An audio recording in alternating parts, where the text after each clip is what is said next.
welcome to the Holly Meredith Show. I want to talk to you today about tyranny. Again, so many people listening to me have called and emailed me and asked me to go into more detail about why I feel so vehemently about it, and I am happy to do that. In fact, I'm delighted that so many of you are interested. And if any of you don't know what tyranny is, please look it up, just like they tell you in school, or maybe they don't tell you that anymore, but look it up. If you look up tyranny, you'll understand exactly what I'm talking about.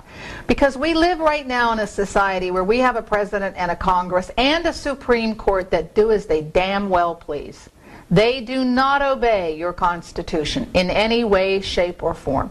I will break down for you as much as I can in regular layman's terms what is going on daily. But when you finally understand how your country is going, what is happening to your personal freedoms, then you will understand tyranny and why it must be fought and why you have to do it, whether you like to do it or not.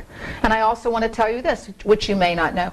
When George Washington made our country, only 45% of the people of that time wanted to be involved in a war against King George. That's all. Not even the whole half of the country. He had to fight to get people to come and fight him and join him to fight against King George. 20% of the population just wanted to be left alone. They didn't care what was going on as long as they could get their turnips. And there was 25% of the population that liked King George. They were against Washington and against creating a country. They were perfectly happy being under King George's sway. But the Stamp Act and the Tea Rebellion, all of the Tea Party information you may or may not have learned in school, all of those things came about because people got up to here with having their liberties taken away by a distant king who lived in another country, kind of like us and Washington, D.C. Washington, D.C., our capital, is another country. It has become another country. It has become another country because the people there are not like the rest of us. The laws they write that pertain to you and I, they are not covered by them. They made it that way. They wrote it that way. So they are not under Obamacare because it's a bad bill. The quality of your health care is going to plummet. The cost of your health care is going to go up. You're not going to have enough doctors. You're not going to have quality physicians. You're going to be told what hospital you can go to. The whole thing is a nightmare and nonsense, and that is why they have omitted themselves from being in it. That puts them again in a different country. When you have the President of the United States and the legislature and your court system all conspiring together, which they do, to write laws to you that take away your liberties, hamper your ability to function, and take as much money away from you as they can on a daily basis with all of the different taxes we all have to pay, not just your income tax, but all of the taxes we pay. All of that money, as I've said before many times on shows that I do, this year alone was $3.7 trillion. Can you even figure out how much money that is? It would be up to the moon and back 3 times. That is an incomprehensible amount of money. It's such a huge amount of money, nobody can really understand how one country, this country, how one country can produce that much money in 1 year in a piss-poor economy. Because that's what we're in. We're in a piss-poor economy. We're under 1.7% growth. If you had a draft horse pulling a wagon down the street, we'd be doing better. That's where we are after 5 years of this imbecility. And even more regulations are coming your way. Even more onerous taxes are coming your way. They all hit after the 2014 elections. That's why I tell you you're in a different country. Now go back to tyranny and why you have to pay attention. And we don't have to live like this. You don't have to put up with this. You do not. You may think you do, but you don't. You can get out of office every single person that's elected. The Constitution provides that mechanism for us. You'll never hear about it because the lamestream socialist media will never tell you about these things because they want socialism. Because remember, they're in that other country. They're in the top part of the echelon. They are included in all the decisions that take place. You're not, but they are. They get special briefings at the White House. They get off-the-record conferences. They get special selective parties that you're locked out of. Remember, you can't take your children to the White House for a tour. No. But Beyonce and Jay-Z can go to the White House and have a party on you, and they get to go through the White House. Yeah, they do, and their friends and all the other high contributors to that other country. You have to look at it as what it is. If our government passes a law, any law, I don't care what law it is, any law they pass, all of them must be included. Or none of us should obey it.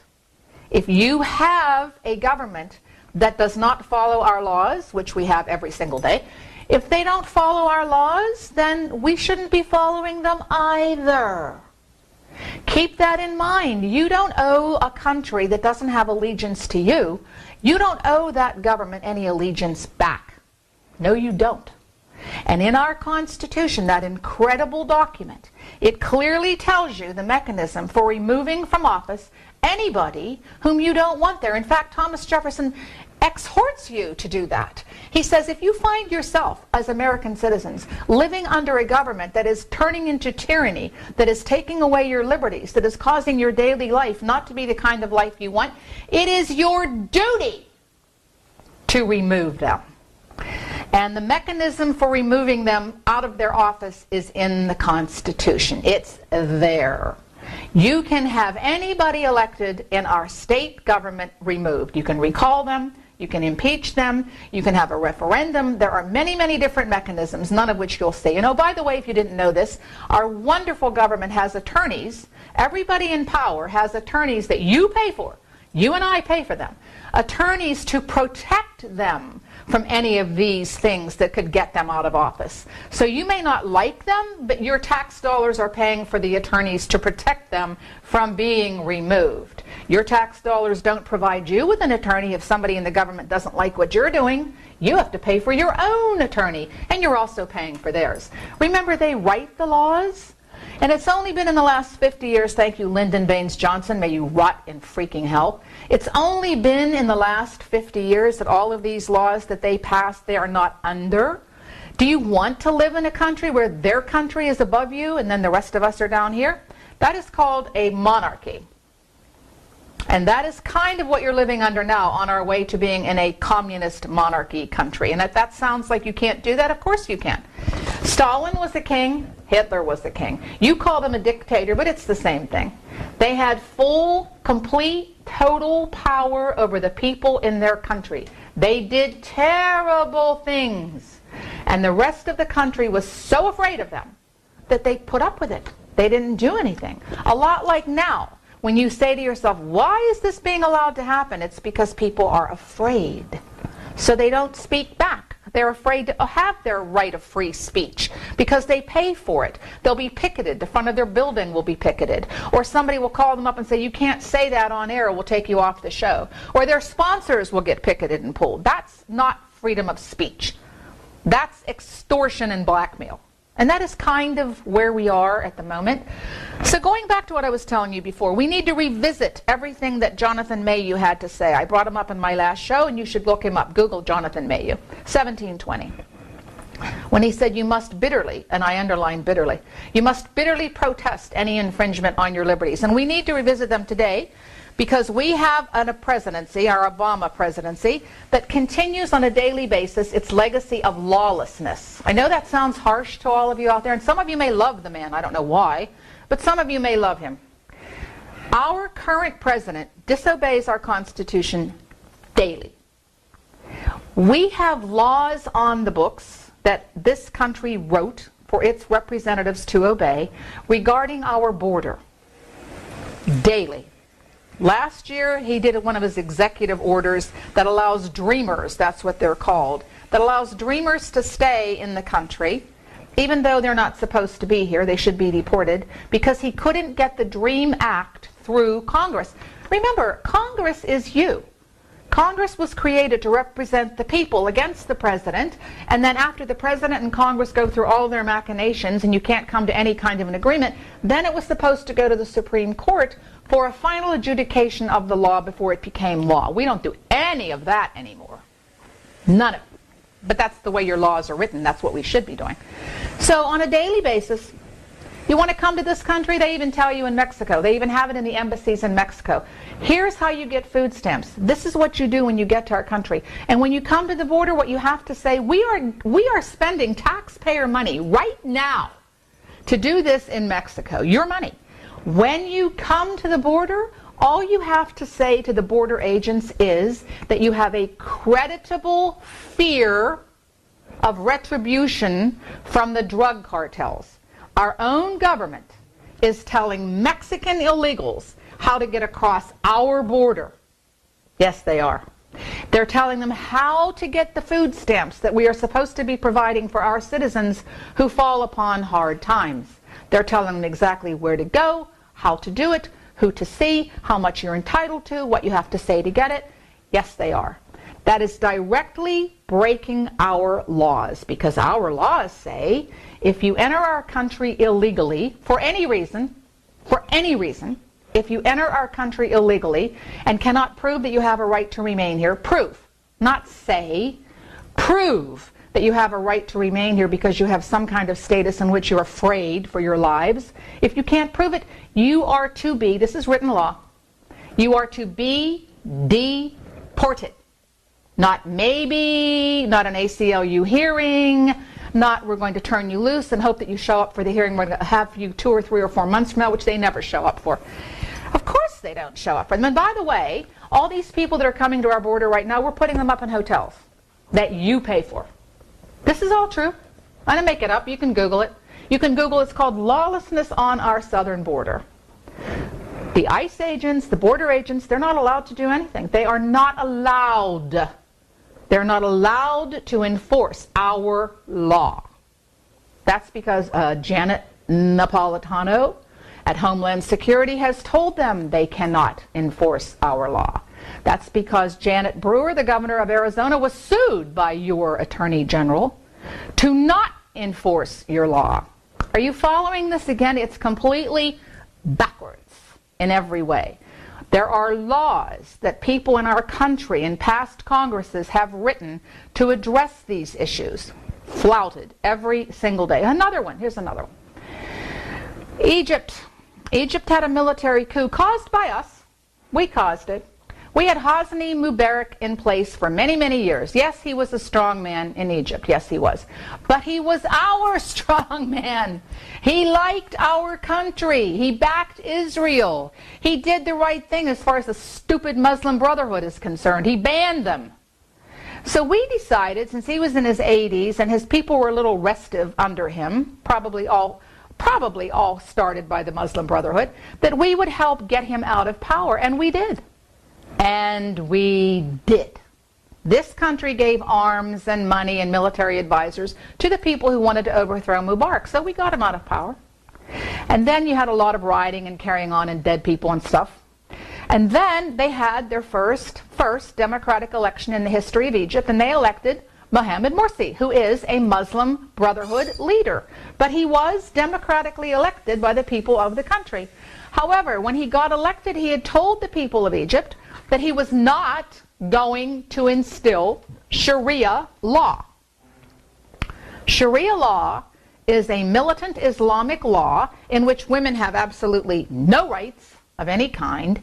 If you're in those countries and you're gay, they kill you. So why liberals like them, I will never know, because you won't get to be Ellen DeGeneres in any of these countries. No, you won't. If you're gay, you stay in the closet, and you better hope nobody opens it, because they kill you. They are not interested in how you came to be that way. They don't think it's cute or funny. They just kill you. And women, nope, if you're even accused of having an affair with anybody, they don't have to prove it. If somebody says she had an affair with somebody, they will stone you to death. You, the woman, not the man, you, the woman, will be publicly stoned by your own family. That is Sharia law. If you are caught stealing something, they will cut off your hand at the wrist. That is Sharia law. And that abounds in most of these nutcase Islamist countries. So after Morsi got elected, he started to put in place Sharia law in Egypt. And Egypt is a pretty sophisticated country. Most of the people there like a secular lifestyle, meaning the women don't have to wear the goofy veils, the men don't have to be bearded, They can go out and drive cars. They can do things that most people in other Islam countries can't do. And they didn't want to go back 500 years to medieval Egypt. So that's when you started seeing all the rioting in Tahrir Square. So what do? They get overthrown. General Sisi overthrows them and throws them out of office, and now you have a military regime in place.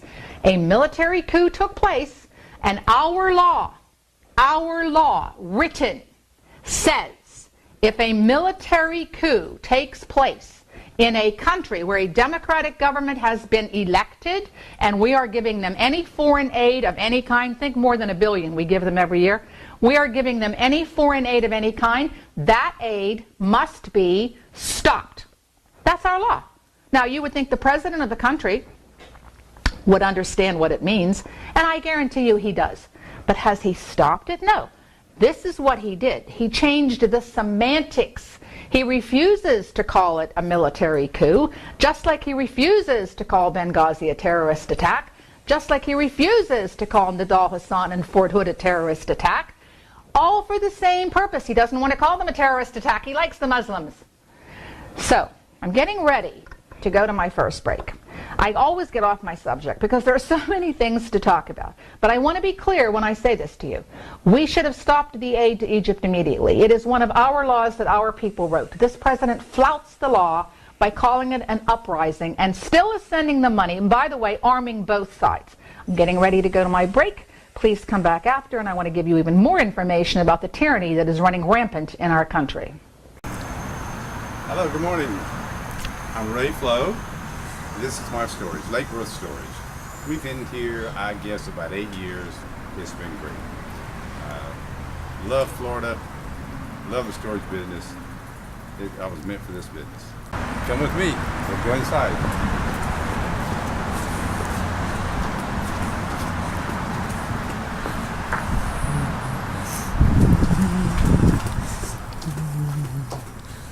And here's the fantastic staff.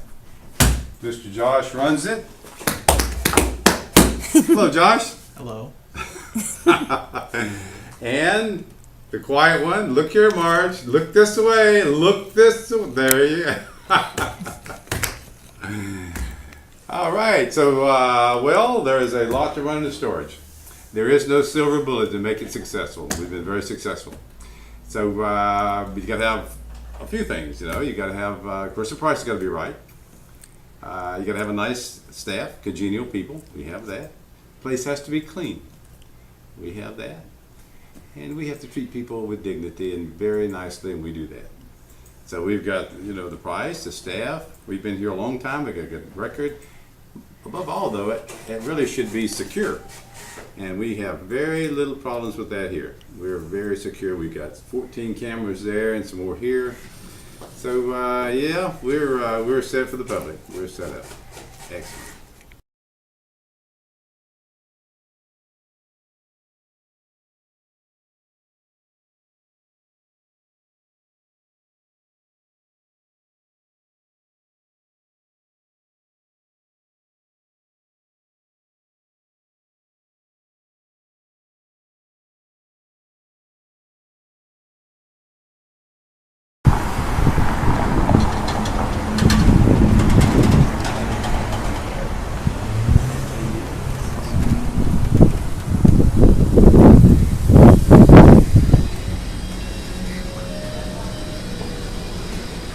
Hi, good morning. I'm the owner of Chopstick Chinese Restaurant. My name is Scott Alam. I'm serving Mandarin, Sichuan, Cantonese cuisine past 18 years. I'm only the Chinese restaurant who's serving the halal food from South Florida, and then we make fresh cake and everything made from scratch, you know, so cooks in order. So please try us, and we're in downtown, central location, and under the Dark Bay building. As you can see, we have a catering tonight, 100 people. Mostly we do takeout, dining, delivery, and catering too. So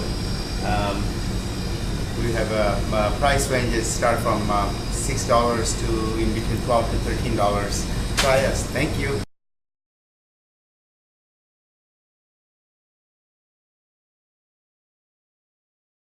Hello, Hello and welcome back to the Holly Meredith Show. I'm sorry I got off course. I do digress because there are just so many things to talk about because our country is in such a turmoil at the moment, in my opinion again.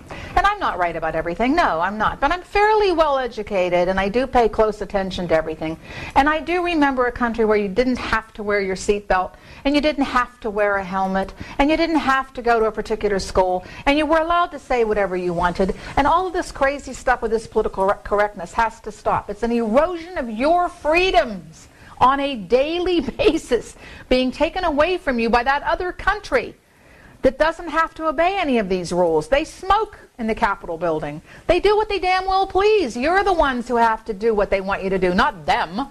Keep about, that's the way it's been brought about because that's how they want it. You send all the money to them and you struggle to have enough money to live yourself. They live off the largesse of you and they do whatever it is they feel like doing. So back to Jonathan Mayhew, a very interesting person.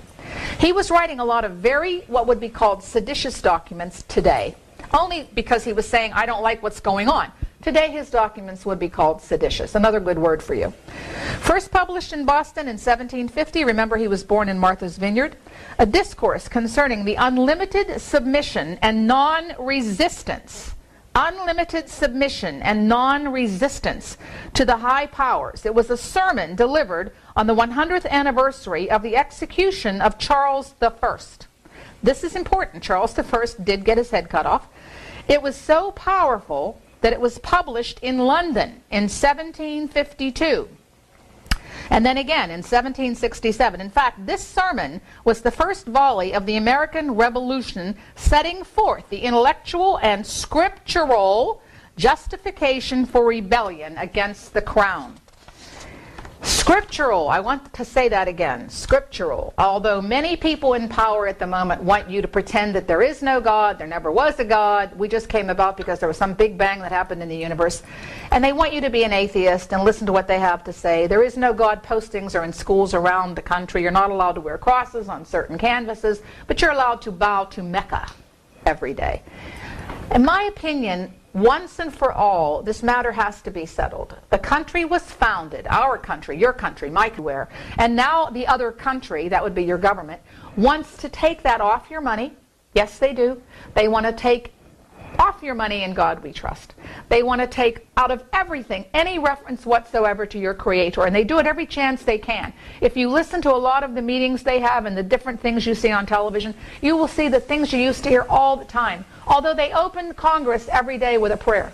You may not know that, but Congress gets opened every day with a prayer. But they want to take that right and that privilege away from you.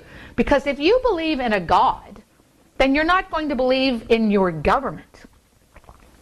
Remember Stalin, remember Ho Chi Minh, remember these people that want to replace God with themselves. And in Obama's case, it's easy because he thinks he's God. They want to replace the figure that you've always looked to for help and succor and believing in with them. They want you to turn to them for your food. They want you to turn to them for where you live. They want you to turn to them for what you're going to do with your children. When you used to get up every day and say, thank you, God, for giving me another day on your beautiful planet, and go on about your life. Well, that's not the same thing as thank you, Congress, for letting me live another day, and here's all the money I can give you on a daily basis, because that's about where we are at the moment. Think this. After you pay, all of us, after you pay everything that gets taken out of your check every time you get paid, let's say you're making $75,000 a year, you're going to leave with about $42,000 of it. That's what you're going to actually get that you can spend.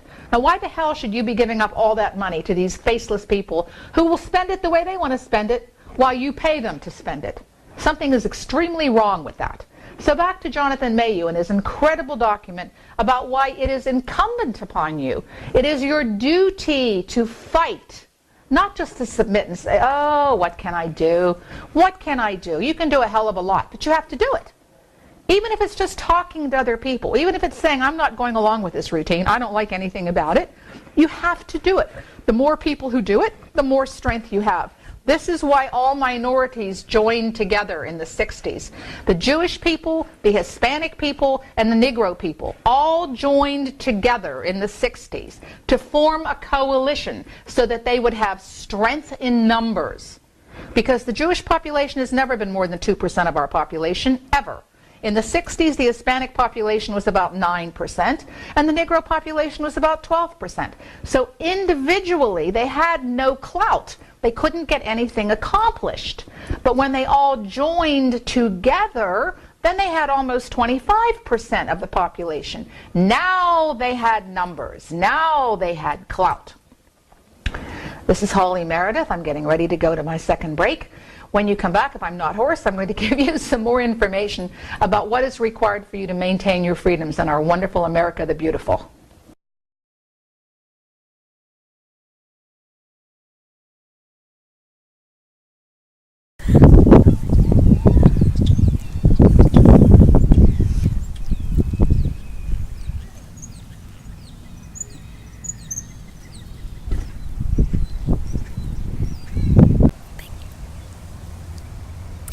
Hi, I'm Maria of My Clean Home Services. Been in business for 5 years now. I specialize in residential and I also do commercial. If you need any references, I can provide that for you upon request. You can give me a call at 954-520-4282 if you have any questions. Thank you and have a wonderful day.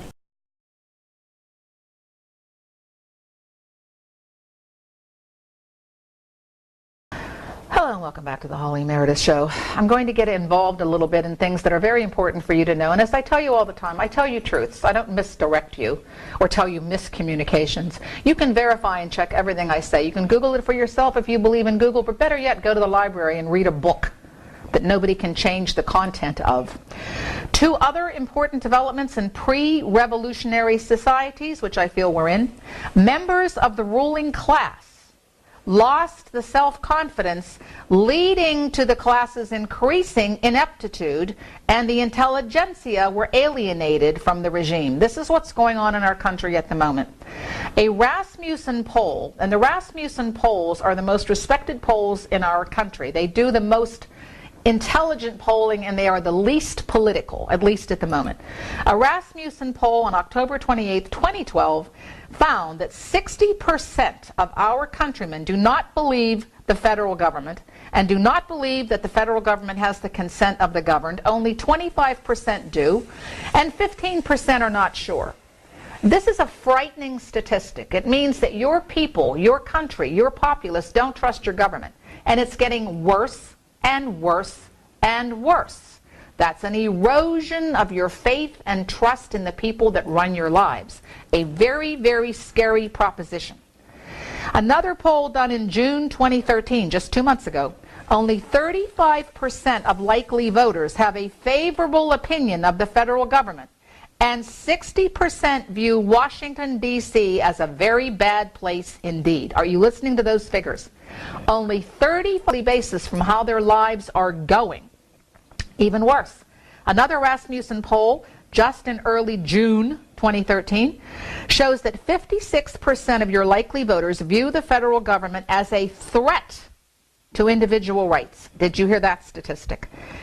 In June of this year, 56% of likely voters, who are usually the most educated, feel that our federal government, yes, that government, is a threat to your individual rights.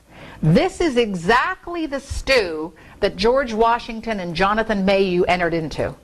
They were very unhappy with the infringement on their rights by King George, a person in another country who had really nothing to do with them in their colonies. And that's when they started talking about it, giving speeches about it, talking to other people about it, and saying, this is not the way we're supposed to be living.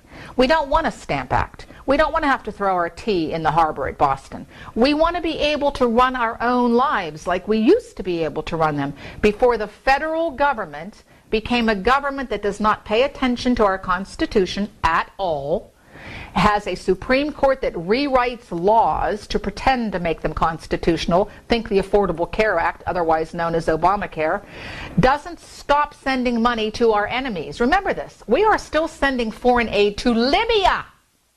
Libya still gets foreign aid from us, where 4 of our guys died waiting for help from our nondescript, idiotic government that never came. Could have come, should have come, would have come with anybody else. But these people felt they didn't want to have a terrorist attack right before the election. So they did everything they could after the fact to lie about it, say it wasn't a terrorist attack, it was a stupid video, caught in the lies, didn't care, kept right on going, and now almost a year from when this atrocity, thank you, John Kerry, gigolo of the world, just got their jobs back. So nobody has been punished. Nobody has suffered a moment. The guys are very, very dead. Their families have no answers. And you know, in that other country known as your federal government, they don't care. It means nothing to them. As Hillary Clinton said, what difference does it make? As Jay Carney, the press secretary for Obama, says, that was a long time ago. That was in another universe, on another planet. That has nothing to do with us anymore. Why are you even bringing it up? Why do you even talk about it? It's not important. 4 dead Americans, 32 wounded Americans are very important. This is Holly Meredith. I want to close my show by reminding you that these are Comcast shows that appear on Monday, Wednesday, and Friday between 3 and 3:30 on 570. Anytime you want to tell me anything, please let me know. I enjoy giving you these shows so much, you absolutely have no idea. Please join me on my next show when I will give you even more information.